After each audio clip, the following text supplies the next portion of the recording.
আসসালামু আলাইকুম।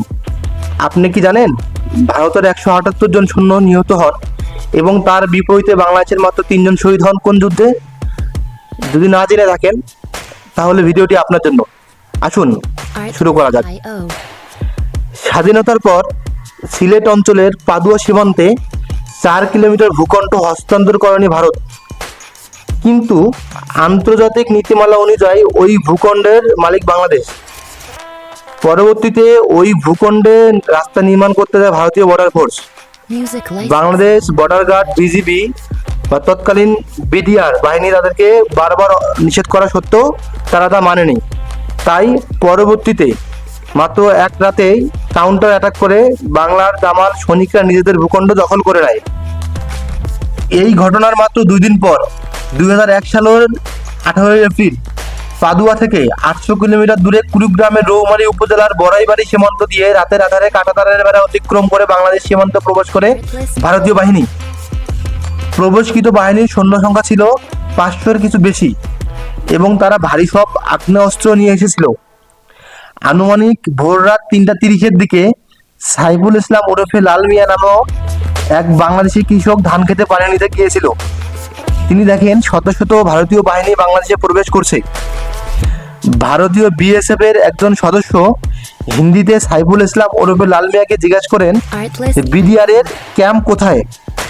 বাংলাদেশি দেশপ্রেমিক কৃষক সাইফুল ইসলাম বুঝতে পারেন এরা ভারতীয় বাহিনী, এদের উদ্দেশ্য খারাপ।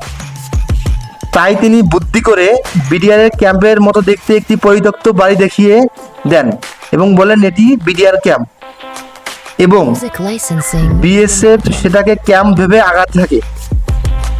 এই সুযোগে সাইফুল ইসলাম বড়াইবাড়ি ক্যাম্পের বিডিআর সদস্যদের ঘটনাটি জানিয়ে দেন। তখন বিডিআর সদস্যরা স্থানীয় বাসিন্দাদের নিরাপদে সরিয়ে দেন, অর্থাৎ নিরাপদ স্থানে সরিয়ে দেন, এবং বিডিআর সদস্যরা ভারতীয় সৈন্যদের মোকাবেলার এক অভিনব কৌশল অবলম্বন করেন।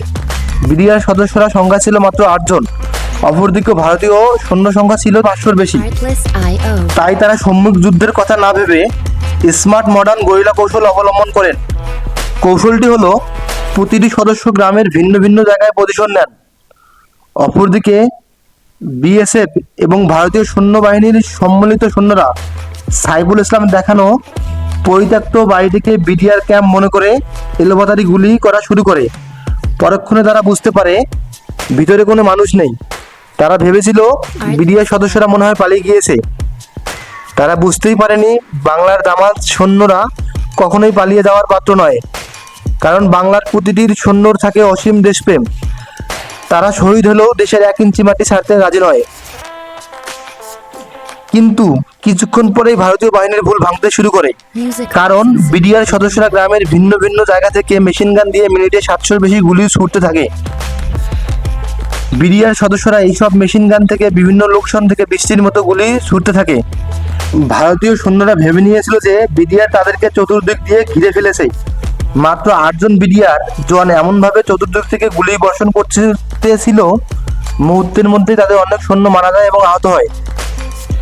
হঠাৎ আক্রমণে হতভম্ব পাগলের মতো হয়ে যায় ভারতীয় বাহিনী। তারাও এলোপাতাড়ি গুলি ছুটতে থাকে।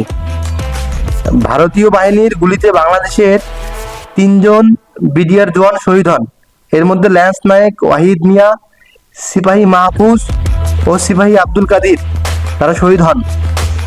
প্রায় 2 দিন ব্যাপী এই যুদ্ধে বাংলাদেশের 3 জন শহীদ হন। অপরদিকে ভারতের 178 জন সৈন্য নিহত হয়। এরপর গ্রামবাসীর কাছ থেকে খবর পেয়ে পার্শ্ববর্তী ইসনামারি ক্যাম্প থেকে আরও 20 জন বিডিআর জওয়ান বড়াইমারি ক্যাম্পের সৈন্যদের সঙ্গে যুক্ত হয়ে যুদ্ধ শুরু করেন। তারপর বিডিআর এর আক্রমণকে আরও শক্তিশালী করতে বিডিআর হেডকোয়ার্টারের নির্দেশে কুড়িগ্রাম, রংপুর, লালমনিরহাট, বগুড়া, ময়মনসিংহ থেকে অতিরিক্ত সেনা সদস্য বড়াইবাড়িতে পৌঁছালে ভারতীয় বিএসএফ এর সৈন্যরা পিছু হাঁটতে এবং আত্মসমর্পণ করতে বাধ্য হয়। কাপুরুষ বিএসএফ এর সদস্যরা বাংলার সাহসী বীর সন্তানদের থেকে টিকতে না পারে পালিয়ে যাওয়ার সময় বাংলাদেশের 86টি বাড়ি আগুনে জ্বালিয়ে দিয়েছিল। যদিও বাড়িগুলোতে কোনো মানুষ ছিল না, কারণ বাংলার বিডিআররা আগেই তাদেরকে নিরাপদে সরিয়ে দিয়েছিল।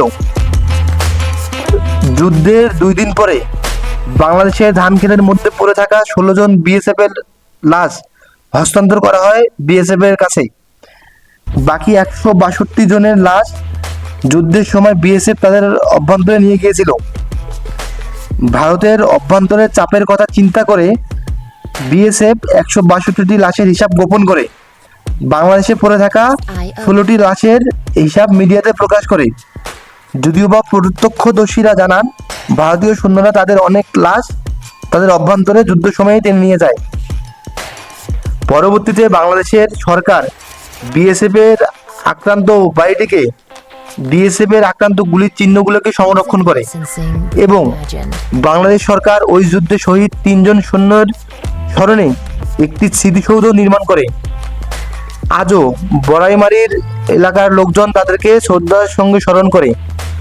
পরবর্তীতে ঢাকা ও দিল্লির মধ্যস্থতায় বিষয়টি সমাধান হয় এবং যুদ্ধের সমাপ্তি হয়। ধন্যবাদ। আমার এই ভিডিওতে যদি আপনাদের কিঞ্চিত পরিমাণ ভালো লাগে তাহলে যারা ইউটিউব থেকে দেখছেন অবশ্যই সাবস্ক্রাইব করবেন, ফেসবুক থেকে দেখলে ফলো করে দিবেন, বেশি বেশি শেয়ার করবেন যেন অন্যান্য বাংলাদেশের নাগরিকরা এই সম্পর্কে জানতে পারে। ধন্যবাদ। আসসালামু আলাইকুম।